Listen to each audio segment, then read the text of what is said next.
They say the sky is the limit, but for Captain Richard Sterling, the limit was his own arrogance. He saw a black woman sitting in seat 1A, the most expensive seat on the plane, and decided she didn't belong. He didn't just question her, he humiliated her. He called security. He delayed the flight. He thought he was protecting his aircraft, but he was actually destroying his career, because that woman wasn't just a passenger. She wasn't even just a VIP. When she finally pulled out her true credentials, the color drained from the captain's face faster than the blood from a terrifying freefall. What happens when the person you kick off the plane is the one who signs your paycheck? You're about to find out. This is the story of how a pilot's prejudice became his worst nightmare. The rain hammered relentlessly against the floor-to-ceiling glass of Terminal 4 at JFK International Airport, blurring the runway lights into smeared streaks of neon blue and amber. It was the kind of Tuesday evening that felt heavy, the air inside the terminal thick with the scent of damp wool stale coffee and the anxious perspiration of delayed travelers. Dr. Eleanor Vance adjusted the collar of her beige trench coat. It was cashmere, tailored in Milan, but to the untrained eye, it was just a coat. She wore no jewelry other than a small vintage Cartier watch on her left wrist and a pair of pearl studs that had belonged to her grandmother. She wasn't trying to be invisible, but she certainly wasn't trying to be seen. At 42, Eleanor had learned that in the world of high-stakes aerospace engineering, silence was often louder than noise. She approached the gate for Ascend Airways Flight 409, bound for London Heathrow. The gate area was a chaotic sea of frustrated passengers. The weather had grounded 3 other flights, and the overflow was spilling into the waiting area for Flight 409. Babies were crying. Business executives were shouting into their phones, and the gate agents looked like they were contemplating walking out on the spot. Elena bypassed the snaking line of economy passengers and walked toward the lane marked First Class. Priority Access. A young man in a hoodie sitting on the floor near the podium scoffed audibly as she passed. "Line starts back there." "Lady," he muttered, not looking up from his phone. Elena didn't break stride. She reached the podium, where a gate agent, a harried woman with a name tag reading Sarah, was furiously typing on a keyboard. Sarah looked up her eyes, scanning Elena from her comfortable sneakers to her sensible bun. She didn't smile. "Ma'am, general boarding hasn't started yet." Sarah said, her voice tight with the exhaustion of a double shift. "We are only boarding first class and diamond status members right now." "I know," Elena said softly. Her voice was calm, a stark contrast to the cacophony around them. She slid her boarding pass onto the scanner. It wasn't a paper ticket. It was a heavy, slate-grey card with a magnetic strip, the kind usually reserved for internal executive use. The machine beeped, not the standard affirmative chime, but a deeper double-tone thrum. Sarah frowned and looked at her screen. Her eyebrows shot up. The monitor didn't just show a seat assignment. It flashed a priority code that Sarah had likely never seen before code Z1. Boarding priority absolute. Sarah blinked, looking from the screen to Elena, then back to the screen. The exhaustion vanished from her face, replaced by confusion and a sudden, sharp attentiveness. I apologize, Miss Vance. I didn't realize. It's Dr. Vance," Eleanor corrected gently, offering a warm smile to ease the woman's anxiety. "And it's quite all right, Sarah. It's been a long day for everyone." "Right. Yes, of course, Doctor." Sarah handed the card back with trembling fingers. "You're in seat 1A. You're actually the first to board. The cabin crew is prepping, but you can head down." "Thank you." Elena walked down the jet bridge. The tunnel was cold, the metal groaning under the assault of the wind outside. She took a deep breath. She wasn't just going to London for a vacation. She was traveling to close the most significant deal of her life, a merger that would reshape European aviation logistics.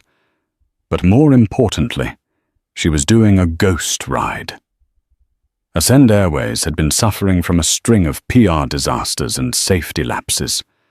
As the newly appointed specialized auditor for the holding company that was quietly acquiring Ascend Elena was here to see the rot from the inside.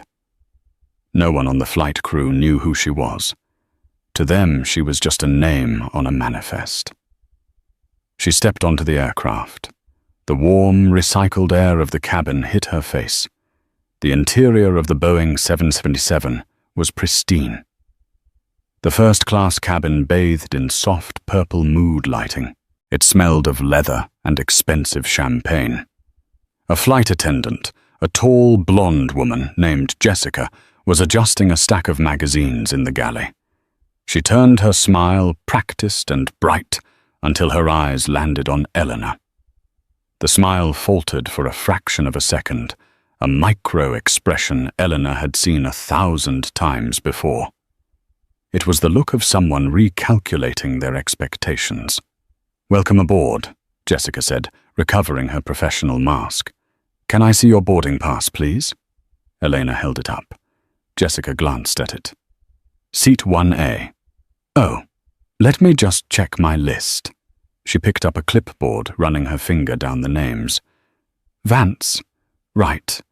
You're early." "The gate agent cleared me," Elena said, moving past her to the spacious suite at the very front of the plane. "Of course," Jessica said, her tone polite, but lacking the warmth she would likely offer a businessman in a suit. "Can I get you a pre-departure beverage, water orange juice? Champagne, please. Bollinger, if you have it open." Jessica hesitated, eyeing Elena's sneakers again. "I'll see if we have any chilled." Elena settled into the massive leather seat. She placed her bag on the ottoman and pulled out her tablet. She began reviewing the schematics for the Ascend Airways fleet maintenance records. She was deep in focus, the noise of the terminal fading away, when heavy footsteps echoed from the jet bridge. The cockpit crew was boarding. First Officer David Miller walked in. First, a young guy with a fresh haircut and an eager energy. He nodded politely at Elena as he passed. "Evening, ma'am." "Good evening," Elena replied. Then came Captain Richard "Rick" Sterling. Sterling was a man who took up space. He was in his late 50s, silver-haired with the kind of jawline that looked like it had been chiseled out of granite. He wore his uniform not just as clothing, but as armor. He had 4 stripes on his shoulder and a look of permanent dissatisfaction on his face. He was a legend at Ascend Airways, known for his perfect flight record and notorious for his temper. He stopped at the entrance of the first-class cabin, handing his flight bag to Jessica. He scanned the empty seats, checking the layout. Then his gaze stopped on 1A. He stared at Elena. Elena felt the weight of his stare. She looked up from her tablet, meeting his eyes. His eyes were cold blue and piercing. He didn't nod. He didn't smile. He just looked at her, then looked at Jessica. "Jessica," Sterling barked, his voice a deep baritone that commanded attention. "A word." He stepped into the galley, pulling the curtain slightly, but not enough to block his voice. Elena lowered the volume on her tablet, her ears tuning in. "Who is that in 1A?" Sterling asked. "That's a passenger captain, Miss Vance." "Is she staff deadheading?" "No, sir. Revenue passenger. First-class ticket." Sterling scoffed. It was a wet, ugly sound. "Check it again. We have a lot of upgrades clearing from the standby list tonight. I don't want the cabin clogged up with non-revs or upgrades if we have paying VIPs coming down later. I checked Captain. She's on the manifest. She doesn't look like a first-class passenger. Sterling muttered loud enough for the words to drift through the curtain. She looks like she's lost. Make sure she's not in the wrong seat before the real 1A shows up and creates a headache for me. Elena's grip tightened on her tablet. Her heart rate spiked, a familiar heat rising in her chest. She doesn't look like a first-class passenger. She took a breath. Do not engage, she told herself. Watch. Observe. This is data. Sterling stepped back out of the galley. He walked past Elena toward the cockpit. As he passed her suite, he slowed down. He leaned in slightly, invading her personal space. Comfortable? He asked. It wasn't a question. It was a challenge. Elena looked him dead in the eye. Very, thank you, Captain. Thank you. Sterling held her gaze for a second too long, trying to intimidate her. When she didn't flinch, he grunted and disappeared into the cockpit, slamming the door behind him. Elena exhaled. The flight hadn't even started, and the war had already begun. 30 minutes passed. The cabin began to fill up. A pair of elderly tourists took the seats in row 2. A tech CEO Elena recognized from Forbes sat in 3A. The atmosphere was settling into the low hum of luxury travel. Jessica moved through the cabin, handing out hot towels and taking coat orders. She seemed to be avoiding 1A. Elena still hadn't received her champagne. She pressed the call button. A moment later, Jessica appeared. Yes? I'm still waiting on that glass of champagne, Elena said politely. Oh, right. We're actually holding off on alcohol service until we're airborne. Jessica lied. Elena knew she was lying. The man in 3A was currently swirling a glass of scotch. I see the gentleman in 3A has a drink, Elena pointed out. Jessica flushed pink. He brought that himself. Duty-free. It was such a clumsy lie that Eleanor almost laughed. I see. Could I have some water then? Bottled water is coming around shortly. Jessica turned and walked away before Eleanor could respond. Eleanor shook her head. This was bad service, but it wasn't catastrophic. She went back to her work, but the peace was short-lived. The cockpit door opened. Captain Sterling emerged holding a manifest. He wasn't wearing his hat now, and his face was flushed as if he'd been arguing with ground control. He walked into the first-class cabin, scanning the passengers. He stopped again at 1A. Ma'am, Sterling said. His voice was loud. The cabin went quiet. The tech CEO in 3A looked up. Elena lowered her tablet. Yes, Captain. I need to see your boarding pass again. I've already shown it to the gate agent and the flight attendant, Elena said, keeping her voice level. And now you're showing it to me, Sterling said, extending a hand. I'm the captain of this vessel. My word is law. Pass. Elena reached into her bag and retrieved the slate-grey card.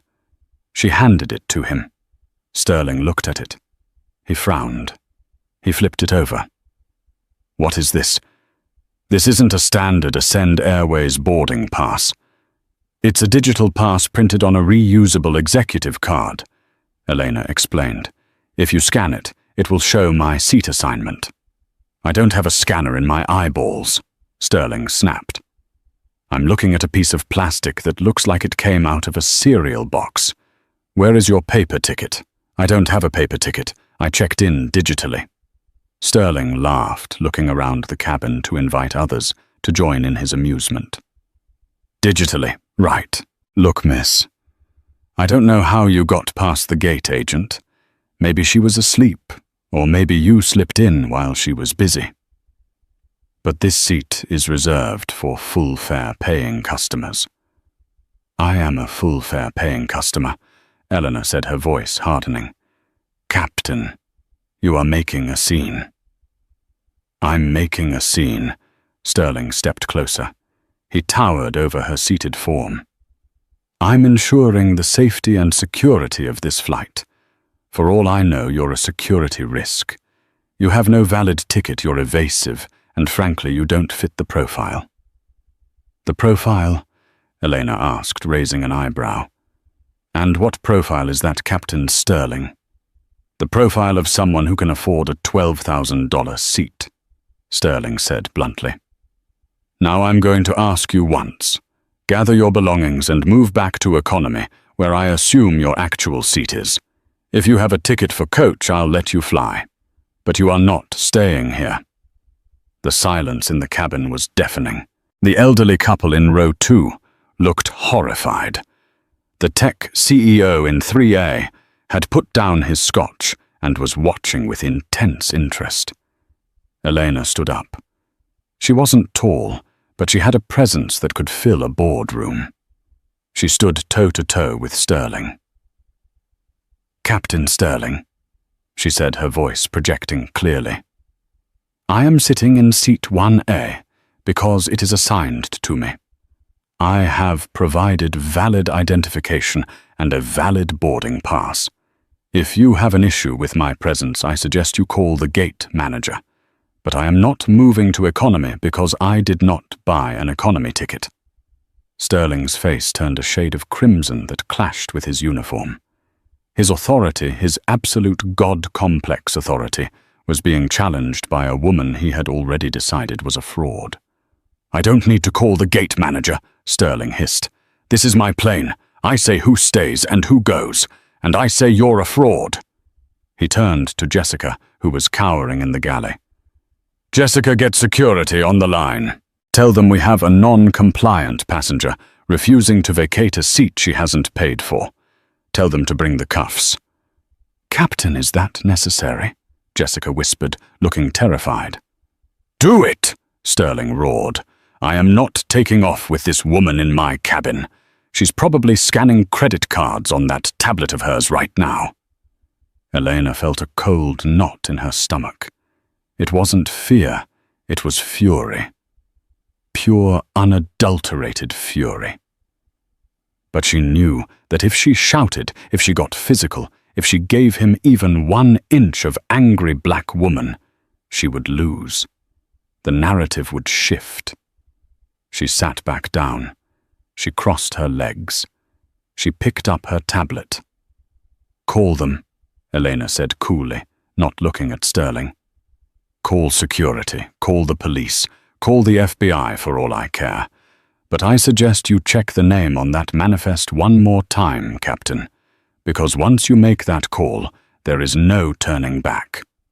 Sterling sneered. "Is that a threat?" "It's a promise," Elena said, tapping her screen. Sterling grabbed the interphone handset on the wall. "Tower, this is Flight 409. I need airport police to the gate immediately. We have a disruptive passenger in first class. Level 2 threat. I want her removed." He slammed the phone back into the cradle and looked down at Elena with a smug, victorious grin. "You wanted the police. You got them. I hope you like the view from the holding cell." Elena didn't look up. She was busy sending a text message. It was a short message sent to a private number. Code red at gate B42. "Captain Sterling. Initiate Protocol 7. She hit send. "We'll see who regrets this, Captain," she murmured. The silence that befell the cabin was heavy, suffocating. It was the kind of silence that usually precedes a disaster. Outside, the rain had intensified, drumming against the fuselage like 1,000 tiny fingers tapping in nervous anticipation. Inside, the mood lighting seemed to turn sinister, casting long purple shadows across Captain Sterling's face. Sterling stood at the front of the cabin, arms crossed, leaning against the bulkhead. He wasn't just waiting. He was performing. He was the guardian of the skies, the man who made the hard calls. He caught the eye of the businessman in 3A, whose name, according to the manifest, was Mr. Henderson, and gave him a tight, conspiratorial nod. Just handling the riffraff, the nod seemed to say. Henderson didn't nod back. He was holding his phone low, the camera lens peeking out over the rim of his Scotch glass. He was recording. Elena sat perfectly still. Her hands were folded in her lap, resting atop the tablet. Her heart was hammering against her ribs, a frantic bird trapped in a cage, but her face was a mask of glacial calm. She was reviewing the Ascend Airways contract of carriage, in her mind specifically. Section 8, paragraph 4, regarding involuntary denied boarding and passenger conduct. Sterling had accused her of being a security threat. That was the nuclear option. It bypassed all standard de-escalation protocols. 5 minutes later, the thud of heavy boots echoed from the jet bridge. "Here we go," Sterling muttered, pushing off the wall. 2 officers from the Port Authority Police Department boarded the aircraft. They were large men, bulky in their tactical vests, with rain-slicked uniforms and grim expressions. Their name tags read Officer O'Malley and Officer Davis. They brought the smell of ozone and wet pavement into the cabin. "Who's the problem, Captain?" O'Malley asked, his hand resting instinctively near his belt.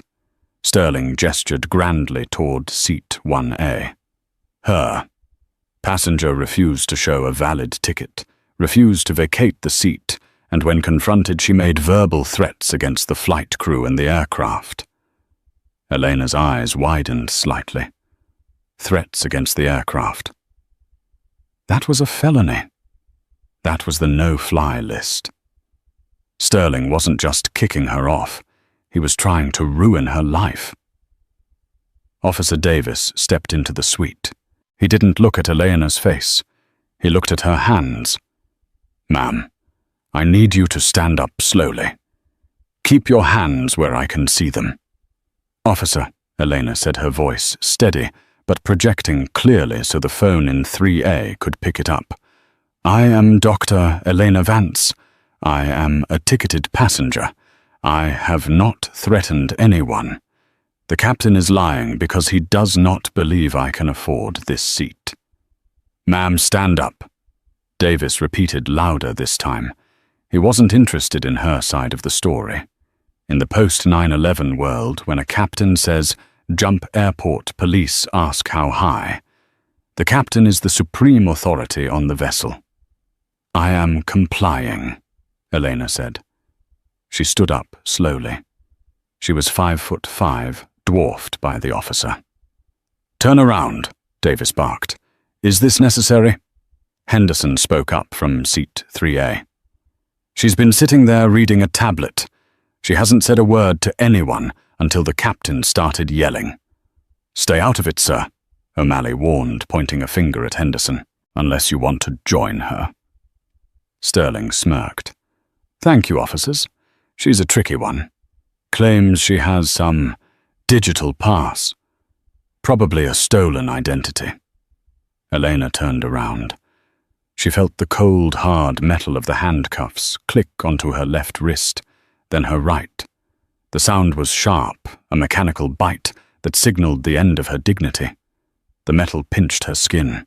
She winced but didn't cry out. "You're under arrest for trespassing and interfering with a flight crew." Davis recited the words, rote and devoid of meaning. "Grab her bag, O'Malley." O'Malley swiped Elena's leather tote and her tablet.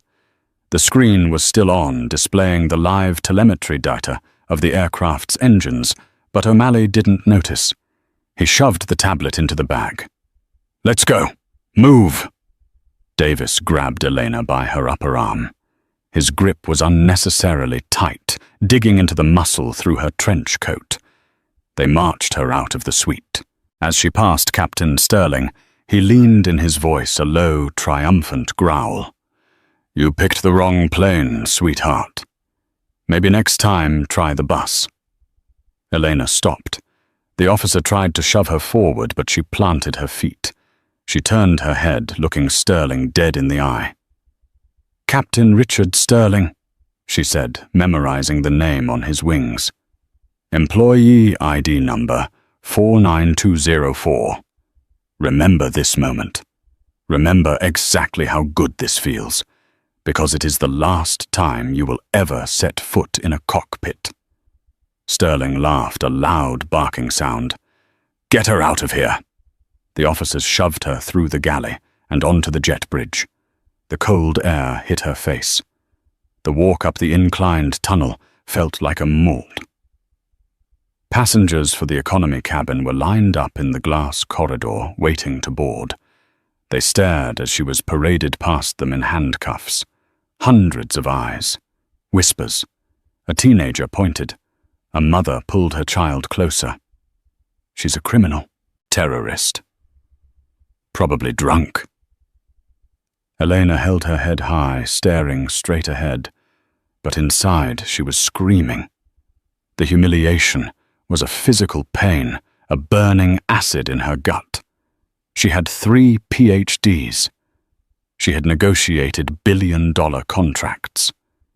She had advised the FAA on safety protocols, and now she was being dragged through Terminal 4 like a common thief because a man with an ego couldn't handle seeing a black woman in first class.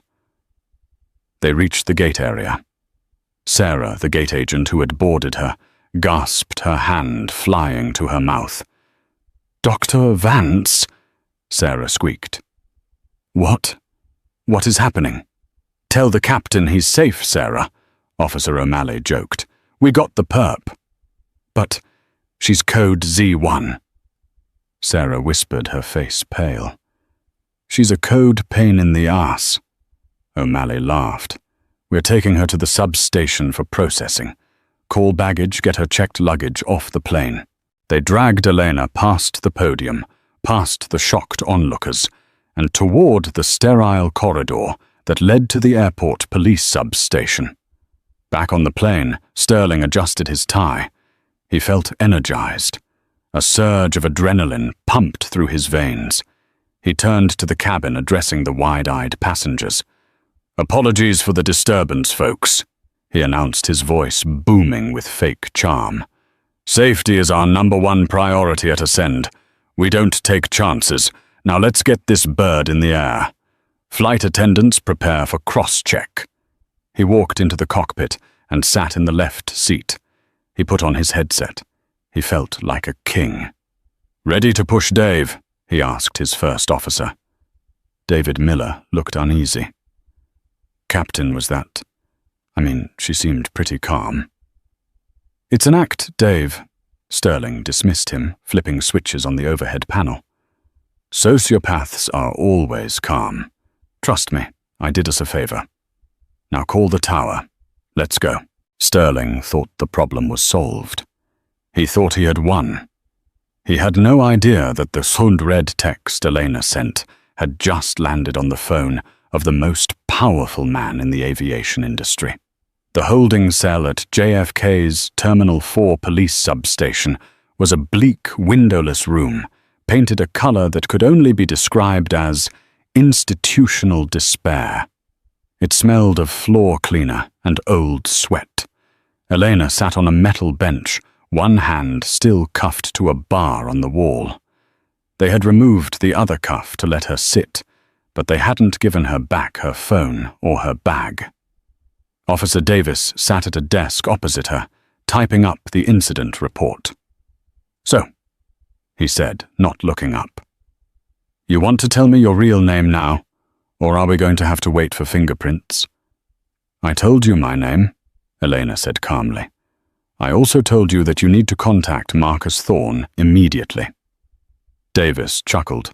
"Marcus Thorne, the CEO of Ascend Airways." "Yeah, sure. I'll just shoot him a text. Maybe he wants to come down for tea." "He won't come for tea," Elena said. "But he will come for your badge." Davis shook his head. "You have quite the imagination, lady." Suddenly, the heavy door to the substation banged open. The sound was so loud that Davis jumped his hand, dropping to his holster. A man burst into the room. He was out of breath, his face slick with sweat. His expensive suit rumpled as if he had been running. He wasn't Marcus Thorne. He was younger, sharper James Sterling, no relation to the captain, the station manager for JFK. But behind him was someone much more terrifying. It was a woman in a sharp navy blazer, holding a radio in one hand and a phone in the other. It was Regional Director of Operations, Sarah Jenkins. "Where is she?" Jenkins screamed. Her voice cracked with panic. Officer Davis stood up, confused. "Where is who?" "We just have the disruptive passenger from Flight 409. Jenkins didn't wait. She shoved past the desk and saw Eleanor cuffed to the bench. The color drained from Jenkins's face so completely she looked like a corpse. She dropped her radio. It clattered loudly on the linoleum. "Oh my God," Jenkins whispered. She rushed to the cell door, fumbling with keys that weren't hers. Unlock this right now." "Ma'am, step back," Davis warned, trying to regain control. "This is a secure area. That prisoner," Jenkins hissed, spinning around with a ferocity that made Davis recoil. "Owns the company that signs your paycheck, you idiot. That is Dr. Elena Vance. She is the senior auditor for the Orion Group. They finalized the purchase of Ascend Airways 3 hours ago. She is effectively the owner of this airline." The silence in the room was absolute. Davis looked at Elena. Elena looked back, her expression unreadable. "Unlock her!" Jenkins screamed, her voice bordering on hysteria. "And give her her phone. Now!" Davis fumbled for his keys. His hands were shaking. He unlocked the cuff. Elena rubbed her wrist. There was a red welt forming where the metal had pinched her. She stood up, smoothing out her trench coat. She didn't look at the officers. She looked at Jenkins. "Sarah," Elena said softly. "It's good to see you." "Dr. Vance, I have no words," Jenkins stammered. "I got the alert from headquarters. Mr. Thorne is on a private jet from Chicago. He's landing in 40 minutes. He is furious. I came as fast as I could." "It's fine, Sarah," Elena said. "But we have work to do. Flight 409. Has it departed?" "They just pushed back from the gate," the station manager said, checking his tablet. "They are taxiing to the runway." Elena extended her hand. "Give me your radio." Jenkins handed it over without hesitation. Elena pressed the transmit button. She didn't use standard phraseology. She didn't care about protocol anymore. She was the protocol. "Tower, this is Ascend Operations Director, via portable," Elena said into the radio, her voice crisp and authoritative. "Emergency stop on Ascend Flight 409. Repeat, emergency stop." There was a crackle of static, then the confused voice of the ground controller. "Ascend Operations, say again, what is the nature of the emergency?" Elena took a deep breath. "The nature of the emergency is that the pilot in command is mentally unfit to fly and has just committed a felony. Ground that plane. Order them back to the gate immediately. If they refuse, revoke their clearance and send the trucks." Meanwhile, in the cockpit of Flight 409, Captain Sterling was feeling good. The engines were spooling up. The rain was lashing the windshield, but the 777 felt solid, powerful. He was the master of his domain. "Ascend 409, taxi to runway 4, left via Kilo," the tower chirped. 4. "Left via Kilo, ascend 409, Sterling replied. "Let's get out of this soup, Dave." "Roger that, Captain." Suddenly the radio crackled with a tone Sterling hadn't heard in years. It was the urgent overriding frequency of the tower supervisor. "Ascend 409. Hold position immediately. Repeat, hold position." Sterling frowned. He slammed on the brakes. The massive plane lurched to a halt, the nose gear compressing. "Tower, ascend 409, holding. What's the problem?" "We have a slot." "Ascend 409, your takeoff clearance is cancelled," the tower supervisor said. His voice was tense. "I have a priority order from company operations. You are to return to the gate immediately." "Return to gate," Sterling snapped. "Negative. We are fully fueled and pushed. We dealt with the security issue. We are good to go." "Ascend 409, this is not a request." The voice came back harder this time. "Ground operations has flagged your flight status as command compromised. You are ordered to return to gate B42. Port Authority police are waiting to escort the flight crew off the aircraft." Sterling froze. The blood turned to ice in his veins. "Command compromised, First Officer." Miller whispered, looking at Sterling with wide eyes. "Captain, what did you do?" "I didn't do anything," Sterling shouted, though his voice wavered. "This is a mistake. It's that woman. She must have hacked the system. I told you she was a threat." He grabbed the mic. "Tower, we have a security situation. The passenger we removed has clearly compromised your comms. I am exercising Captain's authority to continue. Ascend 409 if you move that aircraft 1 inch. The tower supervisor interrupted, shouting now, "I will have the fire brigade block your path, and you will be arrested for hijacking. Do you copy?" The cockpit fell silent. The only sound was the whir of the avionics fans and the pounding of the rain. Sterling stared at the runway lights ahead.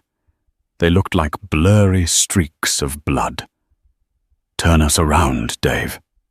Sterling whispered, his voice barely audible. "Sir, turn us around," Sterling screamed, slamming his fist onto the center console. As the plane slowly pivoted on the tarmac, the passengers in the back began to murmur. They sensed something was wrong. But in first class, Mr. Henderson, in seat 3A, was smiling. He had just received a push notification from a news app on his phone. "Breaking news. Ascend Airways sale finalized. Orion Group acquires Airline. New owner, Dr. Eleanor Vance. Vows to clean up toxic culture." Henderson looked at the empty seat 1A. Then he looked at the cockpit door. "Oh, Captain," Henderson whispered to himself, taking a sip of his scotch. "You are so screwed." Back at gate B42, Elena stood at the window of the terminal, watching the massive Boeing 707 limp back toward the building. Her wrists were still sore, but she didn't care. She had her tablet back. She was currently typing an email to the board of directors. The gate area was now swarming with suits. Legal counsel, HR representatives, and the airport director had all materialized out of thin air. They gave Elena a wide berth, like she was a radioactive isotope. Jenkins stood next to her. "The plane is docking. What do you want to do?" Elena turned from the window. Her eyes were hard, void of the warmth she had shown earlier. "I want the jet bridge cleared," Elena said. "I want every passenger to remain seated, and I want Captain Sterling to come out here and explain to me in person why he felt seat 1A was too good for a black woman." "He'll claim it was safety," Jenkins warned. "He'll stick to the script." "Let him," Elena said. "I have the telemetry data from the flight deck voice recorder." Jenkins looked confused. "But we haven't pulled the black box yet." Elena tapped her tablet. "I designed the avionics upgrade for this fleet, Sarah. I have a remote back door into the cockpit voice recorder. I've been listening to him since I boarded. I heard him tell the flight attendant I didn't look like a first-class passenger. I heard him call me a fraud. I have it all recorded on this iPad." She held up the device. He's not just fired Sarah. He's going to be the example. The jet bridge door opened.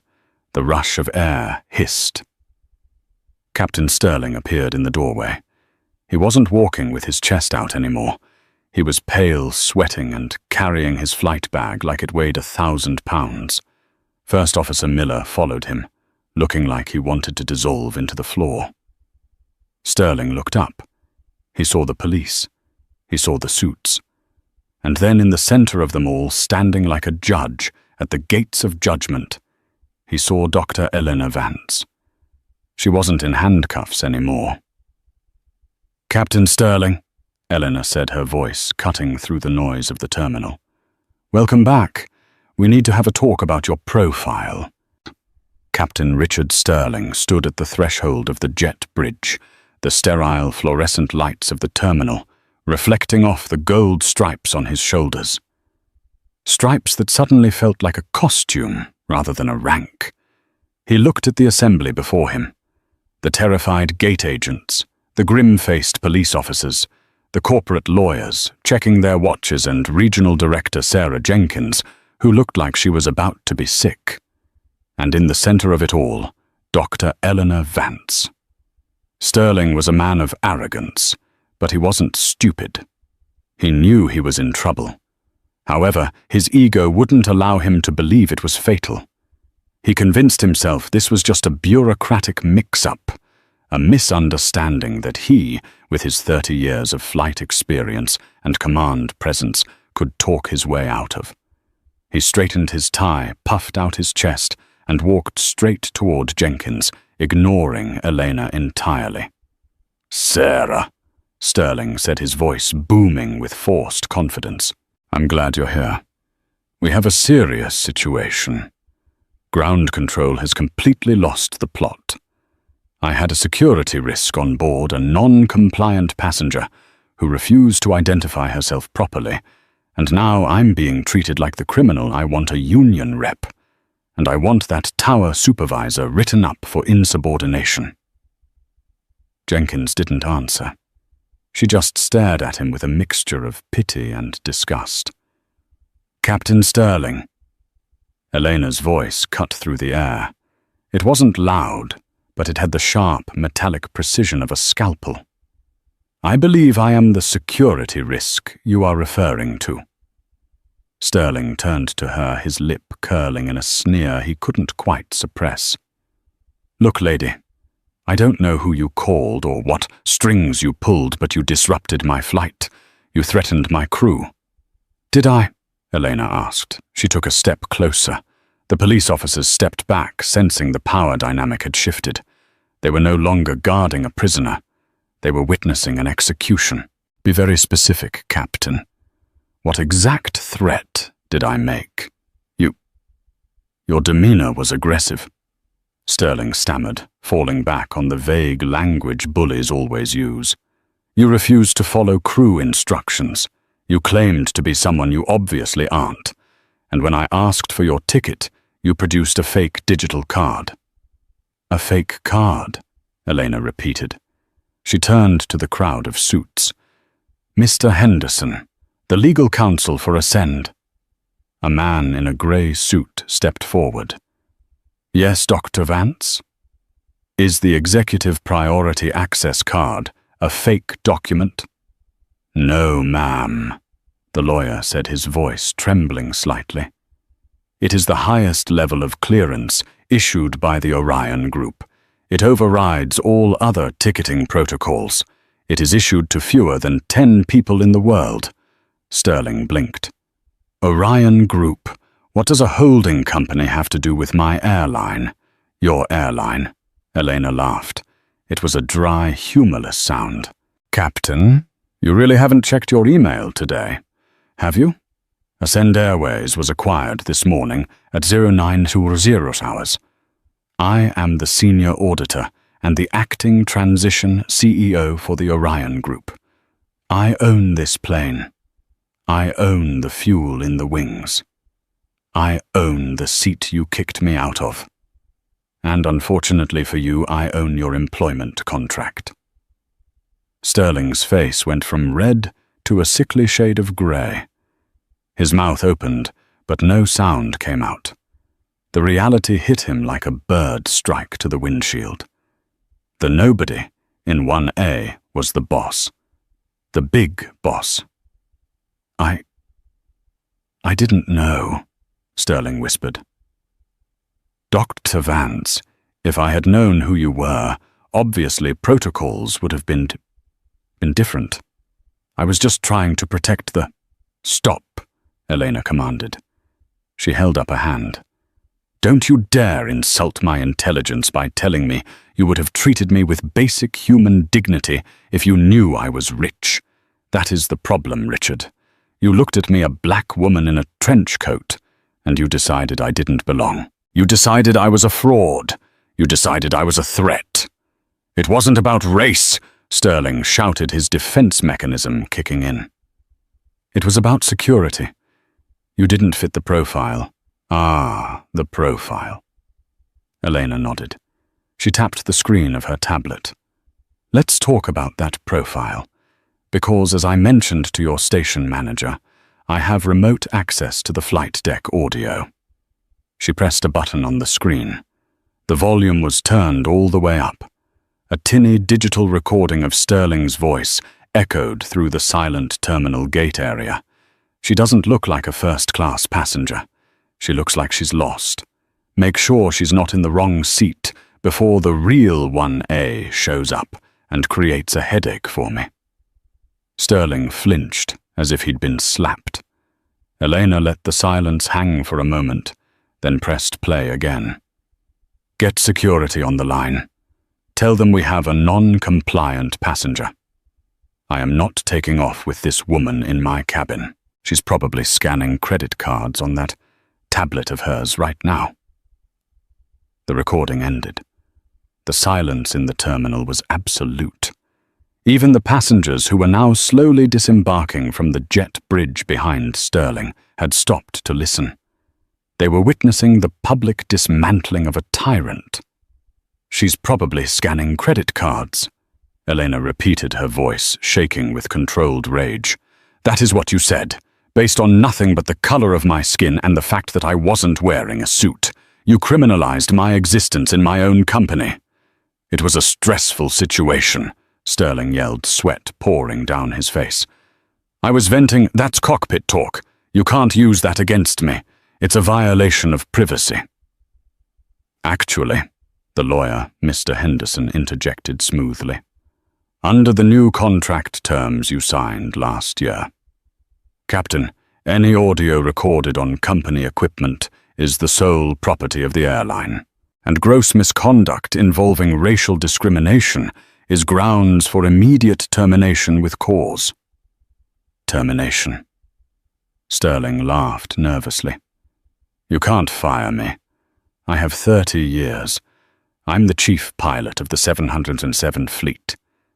The Union will shut this airline down if you touch me.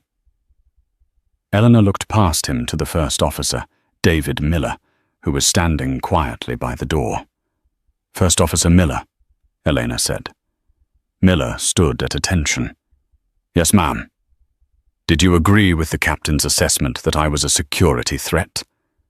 Miller looked at Sterling. Sterling's eyes were pleading, begging for solidarity. The blue wall of silence. Pilots protect pilots. That was the rule. Miller looked back at Elena. He took a deep breath. No, ma'am. I did not. I told the captain you seemed calm. I told him it was a mistake. He told me to shut up and fly the plane. Sterling turned on Miller. You traitorous little rat, I made your career. You made my life a living hell, Rick, Miller said quietly. You're a bully, and you were wrong. Elena turned back to Sterling. Her face was stone. Richard Sterling, she said formally. Hand over your badge, hand over your ID, and hand over your epaulets. You can't do this here, Sterling hissed. Not in front of the passengers. You arrested me in front of the passengers, Elena countered. "You humiliated me in front of the passengers. You dragged me off this plane in handcuffs for a crime I didn't commit. So yes, we are doing this here. Give them to me, now." Sterling stood frozen. "Officer." Elena nodded to the large policeman O'Malley. "If the ex-employee refuses to return company property, please assist him." Officer O'Malley stepped forward, cracking his knuckles. He had been manipulated by Sterling into arresting an innocent woman, and he wasn't happy about it. "Hand him over, Captain. Don't make me add theft to the report." With shaking hands, Sterling unclipped his ID badge. He threw it on the floor. He ripped the Velcro epaulets, the 4 gold stripes that defined his entire existence, off his shoulders, and dropped them. He stood there in a plain white shirt, looking small, old, and defeated. "Get him out of my terminal," Elena said, turning her back on him, "and ensure he is blacklisted from all Ascend flights. He can take the bus." As security guards escorted a sputtering, broken Sterling away, a slow applause started. It began with Sarah, the gate agent. Then the passengers joining the line. Then the first officer. Elena didn't smile. She just picked up the radio. "Ladies and gentlemen," she announced to the crowded gate area. "My name is Dr. Vance. I am the new owner of Ascend Airways. I apologize for the delay. We are going to get a fresh crew for you immediately. And as compensation for this ordeal, every passenger on Flight 409 is receiving a full refund and a voucher for future travel. We are going to clean up this airline, starting now." The cheer that erupted was deafening. But for Sterling, the nightmare was just beginning, because as he was dragged toward the exit, his phone started buzzing, and buzzing, and buzzing. Captain Sterling sat in the back of a yellow taxi, the rain streaking the windows like prison bars. He had been escorted off the premises by the very security team he had summoned. His flight bag sat heavily on the seat next to him, the only piece of his career he was allowed to keep. He pulled out his phone to call his union rep, convinced he could spin this. "I'll be a martyr," he thought, the victim of a woke mob. But when he unlocked his screen, his blood ran cold. Twitter was exploding. The #1 trending topic globally was "Hat Pilot Karen." The #2 was "Ascend Airways Racist." He clicked the top link. It was a video shot from Seat 3A by Mr. Henderson. The audio was crystal clear. "I'm the captain of this vessel. You don't fit the profile." The video cut to a close-up of Sterling, leaning in his face, twisted in a smug sneer, whispering the words that would haunt him forever. Maybe next time, try the bus. The video had 14 million views in 40 minutes. His phone rang. It was his wife, Linda. "Linda, listen. It's a setup," Sterling pleaded, his voice cracking. "Don't." She snapped, her voice icy. "I saw the video, Rick. Everyone saw it. My sister, the neighbors. You sounded like a monster. I was doing my job. You were being a bully. I've put up with your temper for 20 years, but I won't survive this humiliation. Do not come home tonight. Go to a hotel." The line went dead. The taxi driver, a young man with a thick beard, glanced in the rearview mirror. He looked at Sterling, then at the news playing on his dashboard phone. "Hey," the driver said, pulling over to the muddy shoulder of the highway in the pouring rain. "Get out." "What, I'm a paying customer, and she was a paying customer too," the driver spat. "Get out of my cab. You don't fit the profile." Sterling was left standing on the side of the Van Wyck Expressway, soaked to the bone, watching the taillights fade. But the universe wasn't done with him yet. 2 days later, in a cheap motel room, the final blow arrived via a process server. Plaintiff Orion Group. DBA Ascend Airways. Defendant Richard Sterling. Damages sought $5,245,000. The lawsuit detailed fuel dumping costs, slot penalties, and catastrophic reputational damage. They weren't just firing him, they were bankrupting him.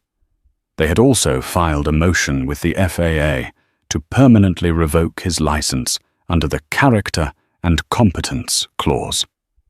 At the Ascend headquarters, the mood was very different. Dr. Elena Vance sat at the head of the boardroom table. The Sterling incident revealed the rot in our culture, she told the board. We have purged it. Our stock is up 12%. Sarah Jenkins raised her hand. Dr. Vance Sterling's lawyers are begging for a settlement. He's willing to apologize publicly if we drop the financial damages. Elena looked out the window at the skyline. She thought about the handcuffs. She thought about the walk of shame. No settlement, Elena said, her voice hard as steel. Proceed with the lawsuit. Proceed with the revocation. We don't need his apology. We need his example. Let him serve as a lighthouse, a warning to any other captain who thinks their ego is heavier than their aircraft.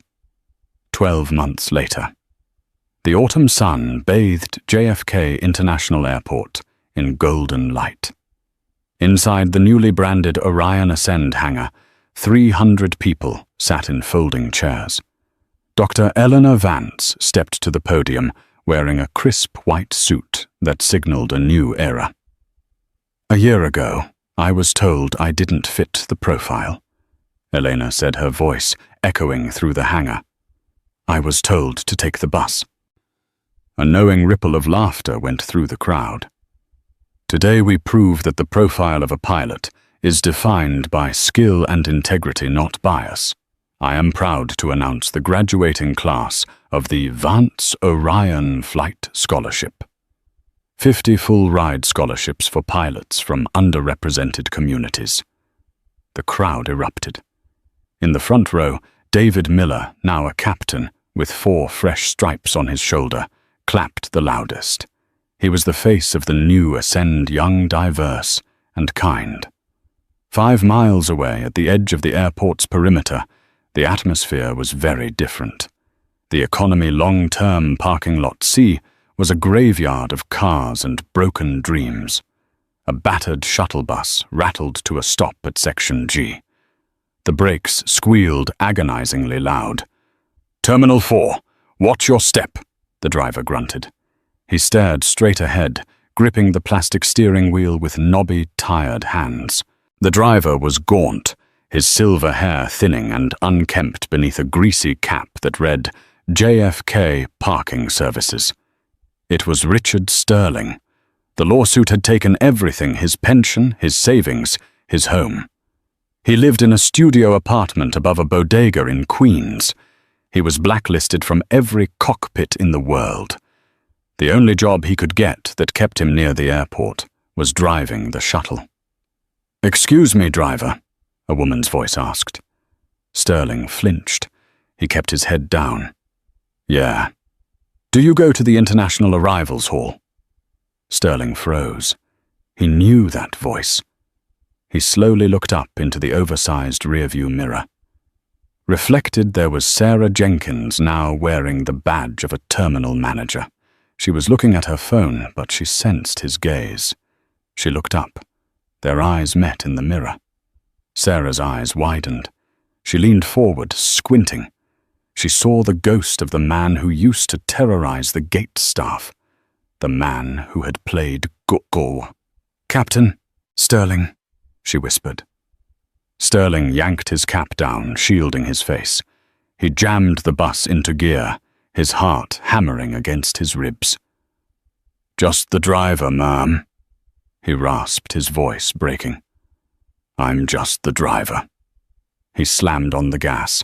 The bus lurched forward. Sterling stared out the windshield. In the distance, a massive Orion Ascend 7A7 Dreamliner was roaring down the runway, lifting gracefully into the sky. It was beautiful, it was powerful, and it was gone. He remembered his last words to Elena Vance. Maybe next time, try the bus. A single bitter tear rolled down his cheek. The universe hadn't just listened to him, it had obeyed him. Elena was in the clouds owning the sky, and he was down here in the mud, driving in circles. He pulled up to the curb of Terminal 4. Terminal 4. "Everybody out," Sterling mumbled.